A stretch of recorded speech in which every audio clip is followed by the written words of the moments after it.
আসসালামু আলাইকুম, সবাইকে শুভেচ্ছা ও স্বাগতম। আমরা আবারও অনলাইন ক্লাসে এসেছি।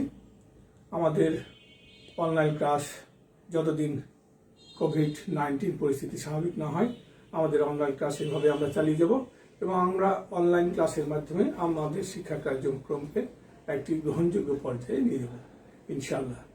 তো আমি মোহাম্মদ মুজিবুর রহমান, সহকারী অধ্যাপক, ব্যবস্থাপনা বিভাগ, ভোলাহাট মহবুল্লাহ মহাবিদ্যালয়, ভোলাহাট, চাঁপাইনবাবগঞ্জ। আজকে অনলাইন ক্লাসটি আমরা যাদের উদ্দেশ্যে নিব তারা হচ্ছে এইচএসসি ব্যবসায় শিক্ষা শাখা দ্বিতীয় বর্ষের ছাত্রছাত্রীদের জন্য। এইচএসসি ব্যবসায় শিক্ষা শাখা দ্বিতীয় বর্ষের ছাত্রছাত্রীদের জন্য আজকের ক্লাস হচ্ছে ব্যবস্থাপনার উৎপত্তি ও ক্রমবিকাশ। আমরা গত ক্লাসটাও নিয়েছিলাম ব্যবস্থাপনার উৎপত্তি ও ক্রমবিকাশ নিয়ে। বিষয়টি বড় হওয়ার কারণে আমরা গত ক্লাসে অর্ধেক আলোচনা করেছিলাম এবং আজকের ক্লাসের জন্য বাকি অর্ধেক রেখেছিলাম। তো আমরা ব্যবস্থাপনার উৎপত্তি ও ক্রমবিকাশকে 5 ভাগে ভাগ করেছিলাম। আমরা 3টি ভাগ আলোচনা করেছি, আমরা 2টি ভাগ আলোচনা করেছি। আমরা এবার 3 নম্বর ভাগে আসছে। 3 নম্বর ভাগটির নাম হচ্ছে শিল্প বিপ্লবের যুগে ব্যবস্থাপনা। শিল্প বিপ্লবের যুগে ব্যবস্থাপনা এবং এটির সময়কাল হচ্ছে 1750 থেকে 1850 পর্যন্ত। শিল্প বিপ্লবের যুগের ব্যবস্থাপনা হচ্ছে 100 বছর, 1750 থেকে 1850 পর্যন্ত। খুবই গুরুত্বপূর্ণ বিষয় ব্যবসায় শিক্ষা শাখার সকল শ্রেণীর ছাত্রছাত্রীর জন্য। এই শিল্প বিপ্লব কি এবং শিল্প বিপ্লব কোথায় কখন ঘটেছিল এবং শিল্প ক্ষেত্রে কি হয়েছিল তা আমরা বিস্তারিত দেখব। এই শিল্প বিপ্লব যুগে ব্যবস্থাপনাটা কি উন্নতি এবং উৎপত্তি ক্রমবিকাশে ভূমিকা রেখেছিল সেই অংশগুলো। প্রথমে আমরা জেমস স্টুয়ার্ট একজন প্রখ্যাত রাজনৈতিক ব্যক্তিত্ব। তো রাজনৈতিক এবং অর্থনৈতিক বিষয় নিয়ে তিনি একটি বিখ্যাত বই লিখেছিলেন।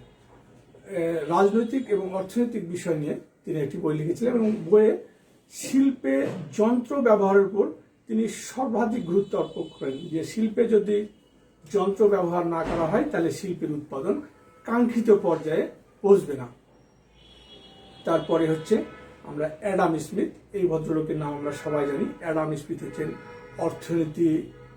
একজন বিখ্যাত অর্থনীতিবিদ এবং তিনি শ্রম বিভাগের উপর গুরুত্ব আরোপ করেছিলেন। শ্রম বিভাগের উপর গুরুত্ব আরোপ করেছিলেন। আমাদের ব্যবস্থাপনার যে সকল বিষয় আছে তাতে এই ব্যবস্থাপনার কার্যাবলী যে আমরা 7টা কার্যাবলী দেখে থাকি তার মধ্যে সংগঠন নামক যে কার্যাবলী, সে কার্যাবলী যখন আমরা আলোচনা করি তখন দেখেছি যে কার্য বিভাজন করতে হবে, শ্রম বিভাজন করতে হবে। শ্রমকে বিভাজিত না করলে শ্রমের উপরে উন্নতি লাভ করা যাবে না।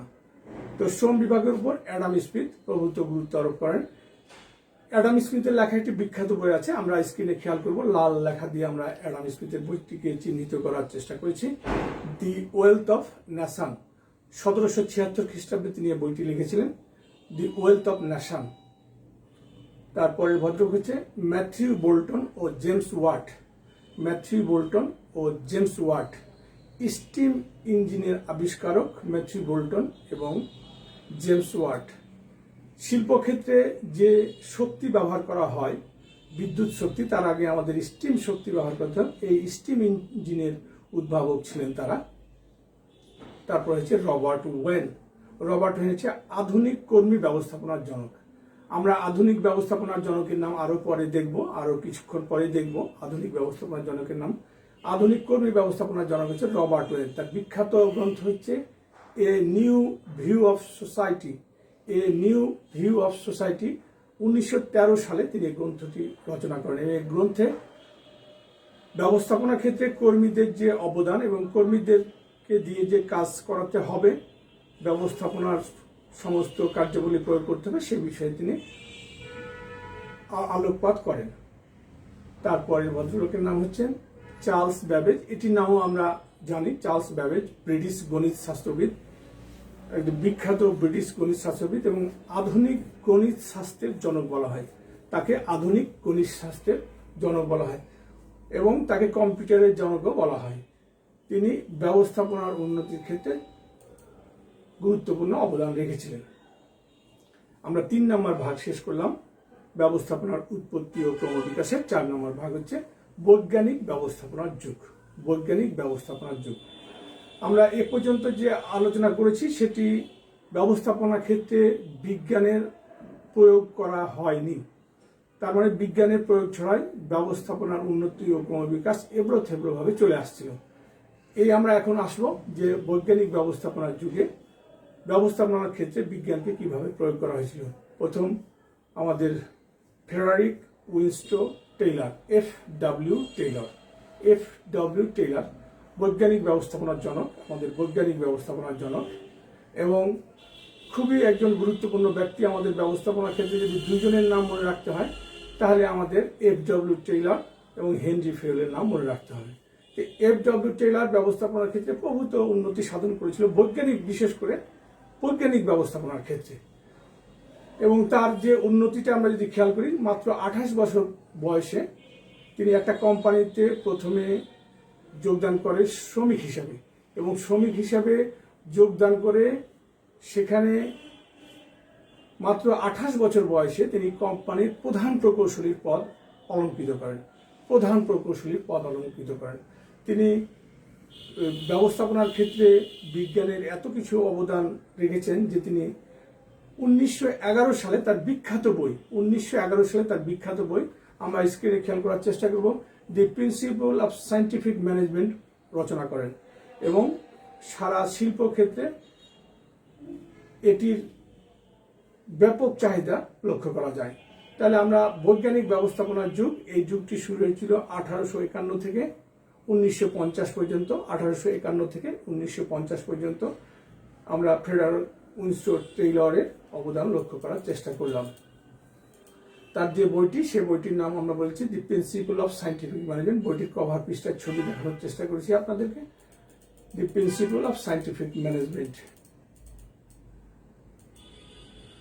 তারপরে হচ্ছে হেনরি ফেওল। আমরা একটু আগে বললাম যে ব্যবস্থাপনার ক্ষেত্রে যদি মাত্র দুইজন ব্যক্তির নাম মনে রাখার চেষ্টা করি তাহলে এফ.ডব্লিউ. টেইলর এবং হেনরি ফেওলের নাম আমরা মনে রাখার চেষ্টা করব, বা আমাদের মনে রাখতে হবে। তো হেনরি ফেওল হচ্ছে এস.এ. কমেন্ট্রি 4 চেম্বার কয়লা খনিতে প্রকৌশলী হিসেবে যোগদান করেন এবং ব্যবস্থাপনার ক্ষেত্রে তার বিখ্যাত 14টি নীতি আছে। আমরা সবাই সব ক্লাসেই এই 14টি নীতি পড়ানো হয়। ব্যবস্থাপনার যে 14টি নীতি, এই নীতিটি আমরা হেনরি ফেওলের অবদান এবং হেনরি ফেওল কর্তৃক প্রণীত। হেনরি ফেওলকে আমরা আধুনিক ব্যবস্থাপনার জনক হিসেবে জানি, আর আমরা এফ.ডব্লিউ. টেইলরকে বৈজ্ঞানিক ব্যবস্থাপনার জনক হিসেবে জানি। এই 14টি মৌলিক নীতি তিনি লিখেছিলেন যে বই, সে বইটির নাম হচ্ছে অ্যাডমিনিস্ট্রেশন ইটি জেনারেল, ফ্রেঞ্চ ভাষায় লেখা, এবং এই বইতে তিনি ব্যবস্থাপনার 14টি নীতির কথা বলেছেন। তারপর হচ্ছে ফ্রাঙ্ক বাংকার গিলব্রেথ। 17 বছর বয়সে রাজমিস্ত্রির কাজে তিনি যোগদান করেছিলেন। তার যখন বয়স 17 বছর, তিনি তখন রাজমিস্ত্রির কাজে যোগদান করেছিলেন। একজন রাজমিস্ত্রি, পরে তিনি কারখানার সর্বোচ্চ পদ দখল করেছিলেন। তো ফ্রাঙ্ক বাংকার গিলব্রেথের ব্যবস্থাপনার ক্ষেত্রে অবদান হচ্ছে প্রবাহ প্রক্রিয়া চার্ট আবিষ্কার করেছিলেন। তারপর হচ্ছে লিলিয়ান গিলব্রেথ। ফ্রাঙ্ক গিলব্রেথের স্ত্রী হচ্ছে লিলিয়ান গিলব্রেথ। ফ্রাঙ্ক গিলব্রেথের স্ত্রী শিল্প মনোবিজ্ঞানের তিনি একজন বিশেষজ্ঞ ছিলেন এবং শিল্প মনোবিজ্ঞানে তিনি পিএইচডি ডিগ্রি লাভ করেন। 1915 সালে তিনি শিল্প মনোবিজ্ঞানে পিএইচডি ডিগ্রি লাভ করেছিলেন। তারপর হচ্ছে অলিভার সেল্টন ব্যবস্থাপনার ক্ষেত্রে প্রভূত উন্নতি সাধন করেন। তারপরে হচ্ছে মেরি পার্কার ফলেট, আধুনিক ব্যবস্থাপনার জননী বলা হয় ওনাকে, তিনি একটি বিখ্যাত বই লিখেছিলেন, ডাইনামিক অ্যাডমিনিস্ট্রেশন নামক বিখ্যাত গ্রন্থ রচনা করেন। তারপরে আছে চেস্টার আই বার্নার্ড। তারপরে আছে হেনরি লরেন্স গ্যান্ট। হেনরি ফেওলের মিডভিল কোম্পানিতে তিনি চাকরি করতেন।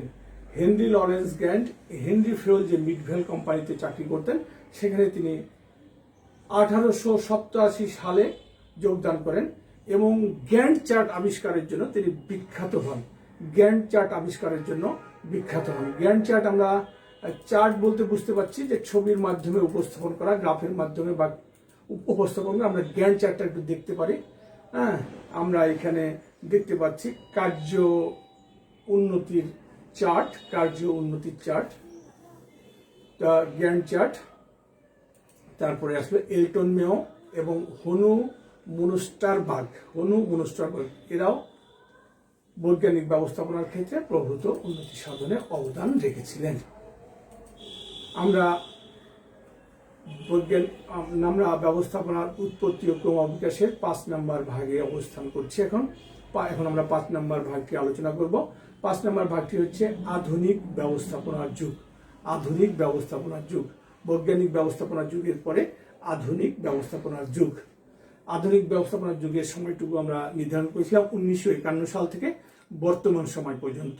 1951 সাল থেকে বর্তমান সময় পর্যন্ত আধুনিক ব্যবস্থাপনার যুগের সর্বাগ্রে আমরা যার নাম মনে রাখবো, উনি হচ্ছেন Douglas McGregor, MC McGregor, Douglas McGregor.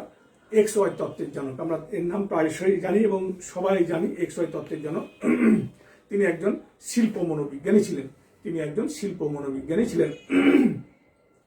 তো XY তত্ত্বটা আমরা একটু না বললেই না। XY তত্ত্বে মানুষকে, শিল্পক্ষেত্রে মানুষকে 2 ভাগে ভাগ করা হয়েছে। একটি হচ্ছে পজিটিভ মানুষ, Y তত্ত্ব, এবং নেগেটিভ মানুষ হচ্ছে X তত্ত্ব। তাহলে X তত্ত্বের মানুষরা কাজ করে না, কাজ করতে ভয় পায়, তাদেরকে চাপ প্রয়োগ করে কাজ করা হয়। আর Y তত্ত্বের মানুষরা কাজে আগ্রহী এবং তারা স্বপ্নদিত হয়ে তারা কাজ করতে পছন্দ করেন। তো আমরা X তত্ত্ব থেকে Y তত্ত্বের দিকে ধাবিত হব, তাহলে আমাদের শিল্পক্ষেত্রে আরো উন্নতি লাভ ঘটবে। তারপর হচ্ছে আব্রাহাম মাসলো, ইনিও একজন মনস্তত্ত্ববিদ। আব্রাহাম মাসলোর বিখ্যাত তত্ত্বের নাম হচ্ছে চাহিদা তত্ত্ব, চাহিদা সোপান তত্ত্ব। তো চাহিদা সোপান তত্ত্বটা কি আমরা একটু আলোচনা করি। চাহিদা সোপান তত্ত্ব হচ্ছে আব্রাহাম মাসলোর মতে মানুষের চাহিদাটা ধারাবাহিকভাবে বৃদ্ধি পায়। তিনি চাহিদাকে 5 ভাগে ভাগ করেছিলেন।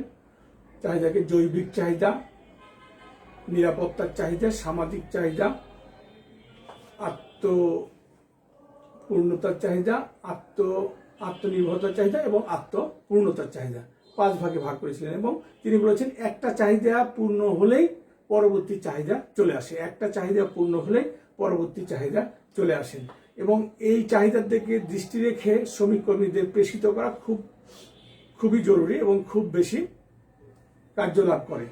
তাহলে আমরা আব্রাহাম মাসলোর চাহিদা সোপান তত্ত্ব দেখলাম এবং চাহিদা সোপান তত্ত্বের জন্য তা আমরা আধুনিক ব্যবস্থাপনাকেও দেখার চেষ্টা করলাম। আধুনিক ব্যবস্থাপনার আর যে সকল মনীষী অবদান রেখেছিলেন তার মধ্যে হচ্ছে পিটার এফ ড্রাকার। এখন বর্তমান সময়ে সবচেয়ে বেশি ব্যবহৃত হয় MBO কথাটি, ম্যানেজমেন্ট বাই অবজেক্টিভস। উদ্দেশ্যের ভিত্তিতে ব্যবস্থাপনাকে পরিচালিত করা লাগবে, ব্যবস্থাপনাটা যেন উদ্দেশ্য কেন্দ্রিক হয়, সেটার জনক হচ্ছে পিটার এফ ড্রাকার, উদ্দেশ্য ভিত্তিক ব্যবস্থাপনার ধারণার প্রবর্তক। তো আমরা আধুনিক ব্যবস্থাপনা নিয়েও বিস্তারিত আলোচনা করলাম। আমরা আশাবাদী যে আমরা ব্যবস্থাপনার উৎপত্তি ও ক্রমবিকাশ সম্পর্কে সম্যক ধারণা লাভ করেছি। যাদের যে অংশে অসুবিধা হবে তারা আমার সাথে যোগাযোগ করবেন এবং আমরা ইনশাল্লাহ আরো পরবর্তীতে এই অনলাইন ক্লাসের মাধ্যমে আমাদের শ্রেণী কার্যক্রম চালিয়ে যাব। সবার সুস্বাস্থ্য ও দীর্ঘায়ু কামনা করে আজকের মতো শেষ করছি। নিরাপদে থাকুন এবং স্বাস্থ্যবিধি মেনে চলুন। আসসালামু আলাইকুম।